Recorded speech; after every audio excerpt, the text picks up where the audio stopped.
AP సచివాలయంలో అందుబాటులో ఉన్న నేతలతో ముఖ్యమంత్రి చంద్రబాబు సమావేశమయ్యారు. తాజా రాజకీయ పరిణామాలపై చర్చించారు. సీదిరే అప్పలరాజును పరామర్శించేందుకు రేపు జగన్ జైలుకు వెళ్తున్న విషయాన్ని సీఎం దృష్టికి తీసుకెళ్లారు నేతలు. వ్యవస్థలు నిర్మాణం చేద్దామనే సంకల్పంతో ఎవరైనా రాజకీయాల్లోకి వస్తారు, కానీ వ్యవస్థల్ని నాశనం చేయటమే లక్ష్యంగా వైసీపీ అధినేత ఉన్నారని చెప్పారు.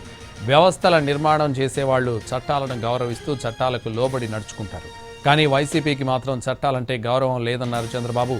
గొర్రెల కాపరి చనిపోతే సాక్ష్యాలు తారుమారు చేసి ఇంకొకరి జీవితాన్ని బలి చేద్దామనుకున్న వారిని పరామర్శించి సమాజానికి ఏం మెసేజ్ ఇస్తారని ప్రశ్నించారు.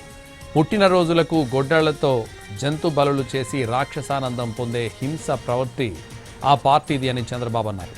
నేరాల నియంత్రణకు 2014-19 మధ్య 15,000 సీసీ కెమెరాలు రాష్ట్రమంతటా ఏర్పాటు చేశామన్నారు. 2019-24 మధ్య మెయింటెనెన్స్ లేక వాటన్నిటినీ నిర్వీర్యం చేశారన్నారు. రోడ్డు ప్రమాదంలో పాస్టర్ ప్రవీణ్ చనిపోతే హత్యగా చిత్రీకరించి రాజకీయ బురద జల్లారని చూశారని గుర్తు చేశారు.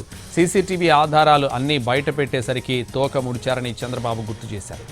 గంజాయి బ్యాచ్లను వెంటేసుకుని నేరస్తుల్ని పరామర్శించడమే పనిగా గొడ్డలి పార్టీ ఉందని పార్టీ నేతలతో సీఎం చెప్పారు.